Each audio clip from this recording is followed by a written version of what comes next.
Good morning to members of the media and members of the viewing and listening public.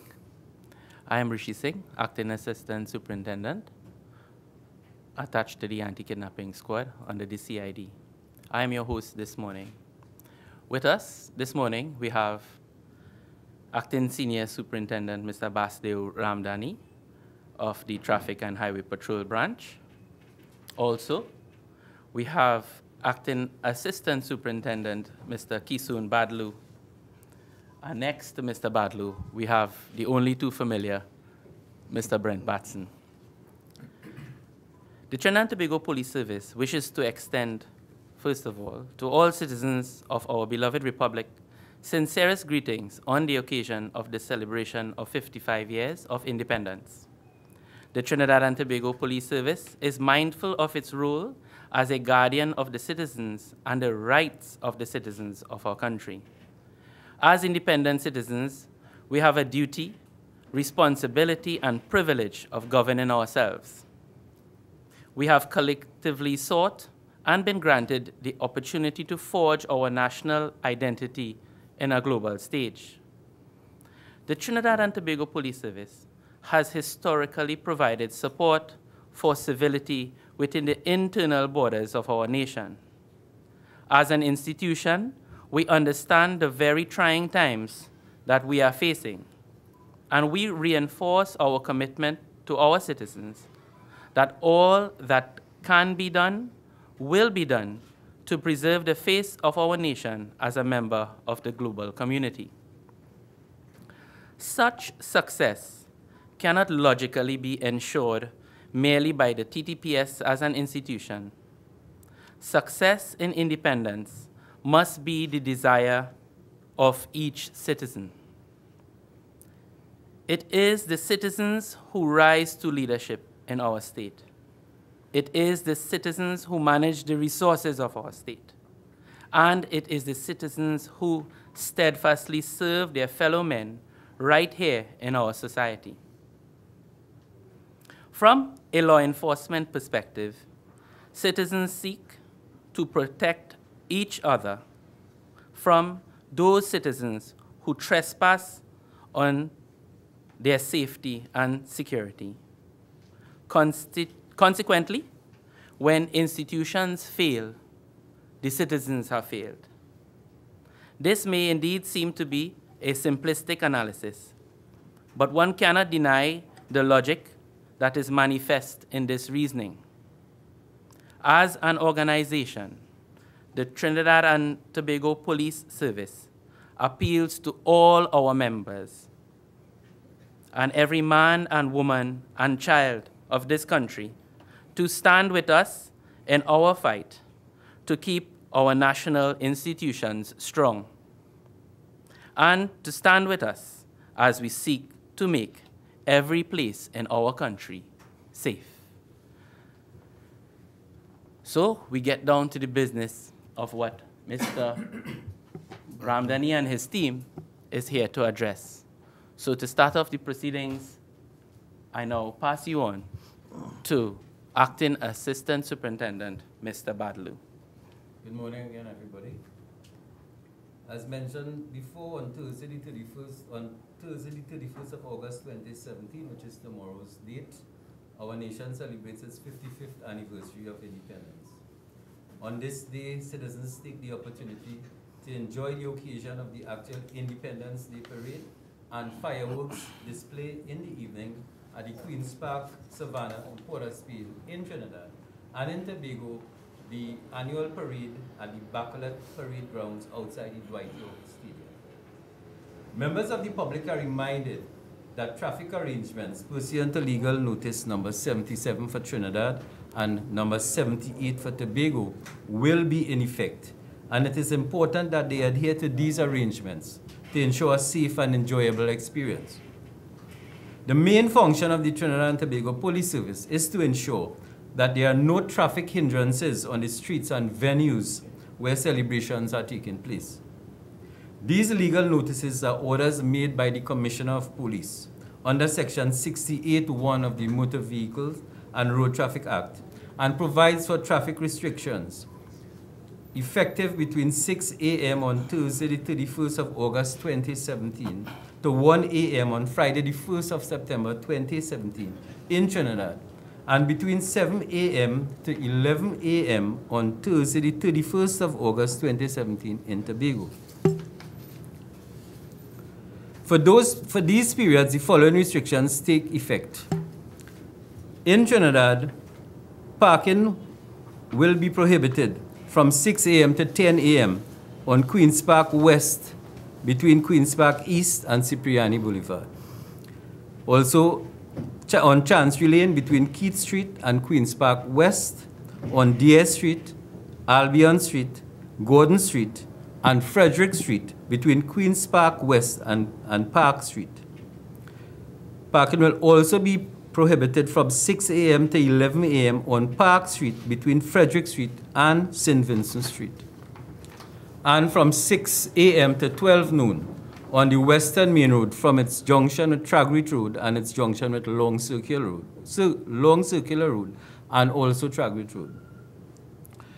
Also, parking will be prohibited from 6 a.m. to 3 p.m. on Long Circular Road between the Western Main Road and Patna Street, and from 12 noon on Thursday, the 31st August 2017, to 1 a.m. on Friday, the 1st of September 2017, on Queen's Park West from Chancery Lane to St. Clair Avenue, as well as Maraval Road from St. Clair Avenue to Saddle Road, and Circular Road from Saddle Road to St. Anne's Road, as well as Queen's Park East from St. Anne's Road to Queen's Park West, and Charlotte Street from Queen's Park West to New Street. Vehicular traffic will be prohibited from 9 a.m. to 10 a.m. on Queen's Park West between Queen's Park East and Chancery Lane, Keith Street between Charlotte Street and Abercrombie Street, Frederick Street between Queen's Park West and Park Street, and Pembroke Street between Keith Street and Gordon Street.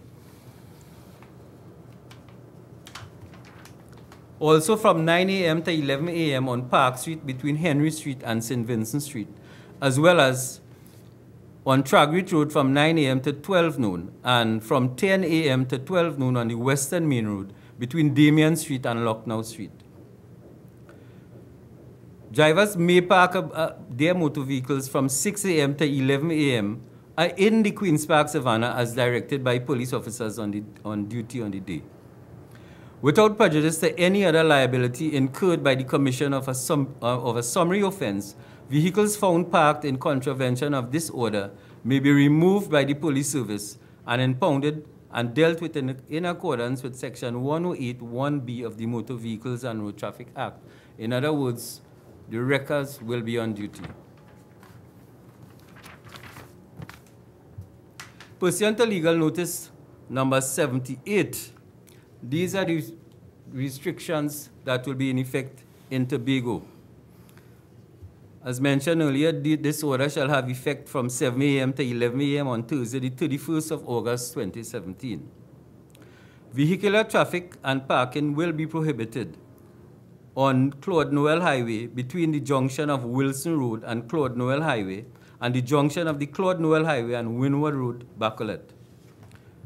Also, on Claude Noel Highway and Friendsfield Road junction to Calder Hall, Phase 1, and Darrell Spring Road and Wilson Road onto the Claude Noel Highway.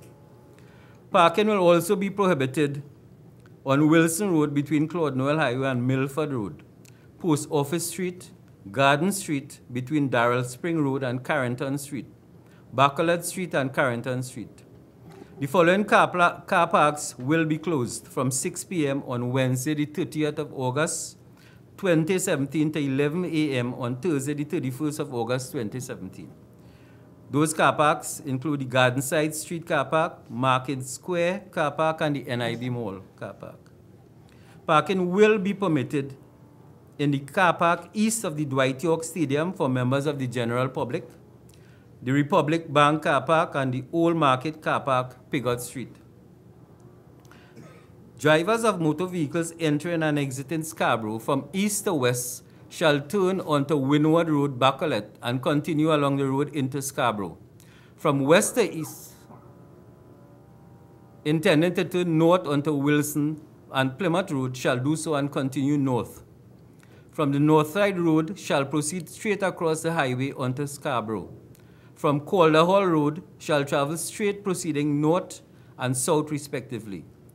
To proceed to the eastern side of Tobago, shall proceed east along Carrington Street onto Burnett Street, east along Main Street and south along Bacalat Street to the Claude Noel Highway, and turn east along the Claude Noel Highway.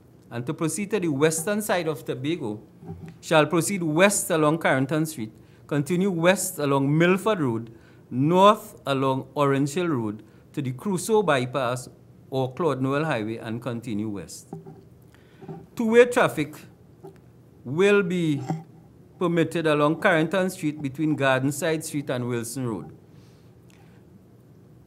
And as well as the wreckers will be working as well in Tobago. Just to inform the general public about the routes in Trinidad, that's the route of the actual Independence Day Parade. The parade will obviously form at the Queen's Park, Savannah, will proceed south on Frederick Street, west along Park Street onto Tragrit Road, north on Long Circular Road, and end at the outer field of the Police Academy. In Tobago, the parade will form on the Bacalat Parade grounds outside the Dwight York Stadium onto Friendsfield Connector Road, west along the Claude Noel Highway to Wilson Road and Gardenside Street, and will end at the Gardenside car park. The Traffic and Highway Patrol Branch and by extension the Trinidad and Tobago Police Service would like to take this opportunity to wish citizens of this country a happy and safe Independence Day, and may God bless our nation. Thank you. Right, we now pass you on to Acting Senior Superintendent, Mr. Ramdani. Hi, good morning to the media. I have a very important message and as it relates to road fatalities. For this year, 2017 to date, we have had 72 road deaths. That is too much. I want to highlight that since 2014, there has been a gradual decrease in the number of road fatalities. And if I may give you the figures, for 2014, we had 165 road deaths.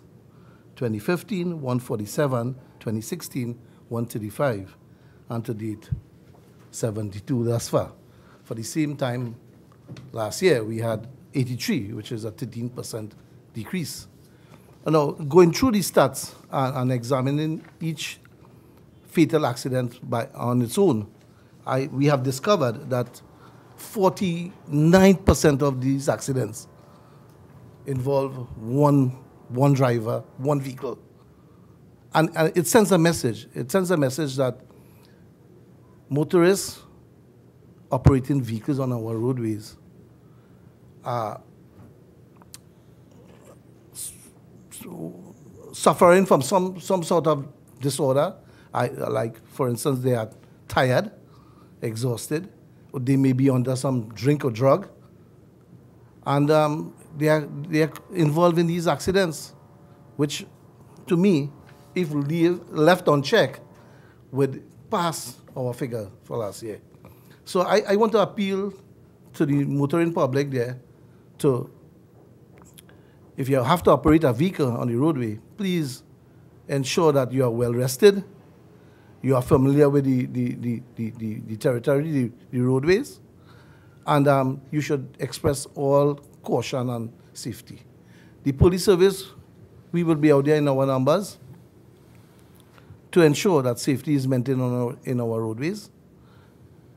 And we would be out there in our numbers to enforce the laws.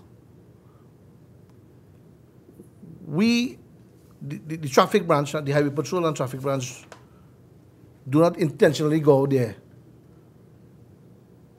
to issue fixed penalty tickets to motorists.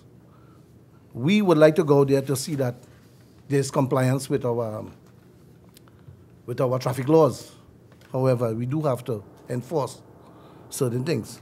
And speaking of enforcement, to date, the traffic branch, highway and traffic branch alone, have issued 21,606 fixed penalty tickets. That is for offenses other than speeding. To date, we have issued 13,002 tickets for exceeding the speed limits.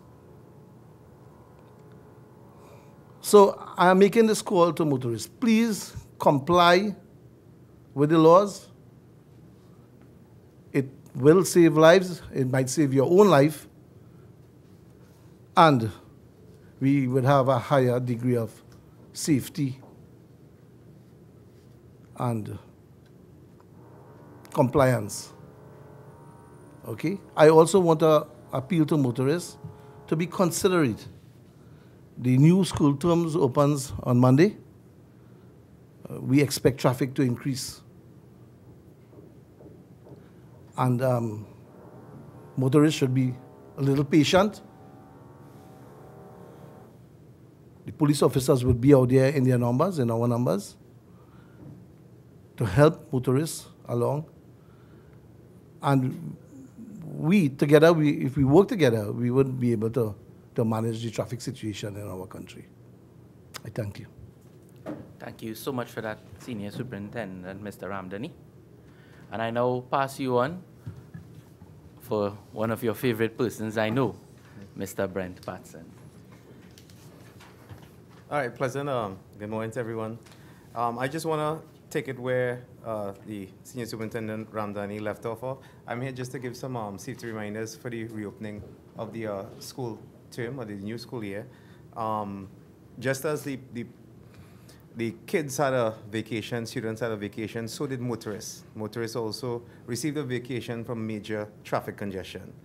This is going back now actually into the biggest peak congestion area of when that school term reopens, because remember we have students now going to new schools, we have parents going to new areas where the kids are going to, and of course this mix of traffic where people do not know other people who are going to the school, they don't know who their parents are, so therefore a lot of people are transporting their kids straight to their schools. As a result of that, you're talking about single vehicle traffic. That's a phenomenal amount of traffic now that enters into this new school term. As a result of that, we are asking everybody that be cognizant that we have to readjust our driving habits to take into account this new school period. We want to kind of address the issue of any complacency that may have set in during that vacation period. And we have a couple tips, right, for persons, for motorists especially. For parents, just remember that one school down, just as parents, even all drivers, to please reduce the speed. Pay attention to what is your time of driving, what we call journey management. We know already that school comes in for most secondary schools around 8 o'clock, even primary schools. So what does that mean? There's going to be a lot more traveling public. There's going to be a lot more kids crossing all across the bus route. And then people therefore have to be much, much more alert to school children crossing, to for even parents crossing to go and get kids. And of course the presence of crossing guards and police officers will help. But we can only do so much. We need the drivers to be much more alert at this point and to anticipate the increased amount of crossing of pedestrian traffic. Also, remember with school opening at 2:30, drivers entering school zones, again, have to pay attention to crosswalks where schools have already encouraged their kids to use the crosswalks. Then the motorists also have to obey the crosswalks as well, as in giving and yielding to children are waiting to cross the road in the crosswalk. We remind persons that a pedestrian hit at a speed of in excess of 80 kilometers an hour has an almost 90% chance of dying on impact. And that's why speed control is so important in these zones where there's a high pedestrian traffic. Also staying alert. There's going to be a lot more stopping of maxis, taxis, and therefore patience is a key part. This is going to require drivers to stay further back so they have better line of sight on the road. And again, we're asking drivers to please exercise as much caution and as much patience as we go into that new school term. We're asking parents to please learn the rules, be aware of pickup points, and do what we call in the police a recce. What does that mean? If you're going to drive your children into new school zones that you're not familiar with, do that before. Don't do it on the Monday. Do that over the weekend when traffic is light and stuff, so you're more confident going into the area. Also, make sure that the kids know how to get back home if they're traveling, what maxis to take, what taxis to take, what cars to take, and what cars not to take. That becomes an important part even in regards to kids' safety. Anticipate frequent stopping, like I said, from buses and maxis, yielding to pedestrians and carpool. We encourage parents to liaise with, to join PTAs, of course, but more importantly, when you liaise with your PTAs, you'll start to know persons who are from the area and then therefore encourage carpooling. Carpooling is something that Trinidad and Tobago needs to assist with relieving traffic congestion just by starting to know the persons and neighbors that might have kids going to your same school area, and that might ease you up a little bit on stress and dealing with the traffic. Teen drivers. We've noticed an increase in the amount of actual drivers in secondary schools going to A-level classes that actually have cars. So we're hoping that parents have these conversations on the importance of road safety before they actually go outside and start to drive into the school areas themselves. Again, make sure that they're familiar with the route, make sure they're familiar with the rules and regulations governing road use. Parents, we again asking them to have that conversation on road safety with your kids before school opens. We don't want to have to respond. We're focusing on prevention, not reaction. And that means making sure that the road users are more empowered in making safer decisions. Supervise your kids, like I said, when they're going to travel, make sure they're doing the correct thing before they actually step out there. Don't wait and hand it over to the teachers. You yourself become a very important custodian, like I said, in road safety to make sure they're doing the correct thing. We also want to remind all motorists, especially private car motorists, that and parents, Section 43D of the Motor Vehicle Road Traffic Act requires children aged 5 years and below to be transported in the rear seat of the vehicle secured in a child seat. Failure to do so can cause the driver to incur a fine of $1,000. Remember, the child seat costs on average around $850 to $900. So the ticket is more expensive than the child seat. The Highway Patrol, as well as the patrol officers from the traffic divisions, will be focusing a lot on child seat safety, especially for that new school term. So we don't want, as the senior soup mentioned, we do not want to have to issue tickets. We want people to do the correct thing. We had a crash in Valencia where a 4-year-old child was killed. And again, it had nothing to do with the driver doing anything wrong. It was the actions of another driver that resulted in the death of that 4-year-old child in that car. These devices help minimize risk, and we're asking people to invest in that. Again, have the conversation with your kids to always wear seatbelts, front and rear. Rear seats is best practice. And to be a good role model. You remember when you're dropping your kids to school, they're seeing what you're doing. So if you're overtaking on the shoulder, if you're using your cell phone while you're driving, all these things send the wrong messages to the next generation of road users.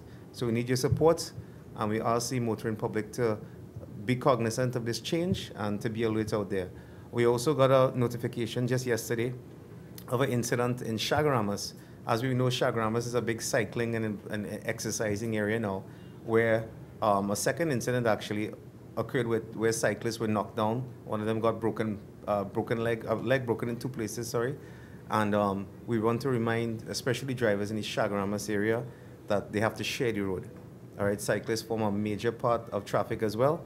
And it requires participation. It requires everybody to be cooperative. So we're just putting the drivers in the Chaguaramas on notice, also based on information that we'll be joining the CD on some exercises in the Chaguaramas areas to help deal with that, alleviate that risk that seems to be increasing down there. I want to thank you very much for your time. Thank you very much, Mr. Batson. Well, at this time, we would now invite just a few questions from members of the media personnel that are present. You don't want to ask any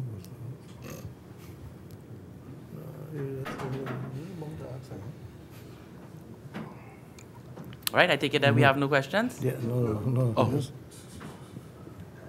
I don't know if anyone from the traffic and highway patrol branch would want to answer this one, but is the decrease, can you say, sorry, if the decrease in RTAs is directly related to the increased use of the breathalyzer and the speed guns? Looking at the figures, I want to say yes to that. I want to say yes to that. We are seeing that there is compliance with the speed, and I did mention it before, but to date, the Highway Patrol would have arrested 501 motorists, driver, who had exceeded the limit, the alcohol limit. Thank you, Mr. Ramdani. Good morning, Kyle Saunders from I-95. I'm not sure if any of you gentlemen can answer this question, but I'll put it out. Last week, there was a president of a taxi drivers association making some allegations that traffic wardens and police officers are engaging in bribery allegations, taking bribes from taxi drivers and PH taxi drivers. I'm not sure if you can respond to that, if anybody knows about it. Well, I cannot say that I am familiar with the particular report, but I can say that if the gentleman does have that type of information, certainly we would want him to approach us as a service. We have various sections that treat with issues of impropriety on the part of law enforcement officers.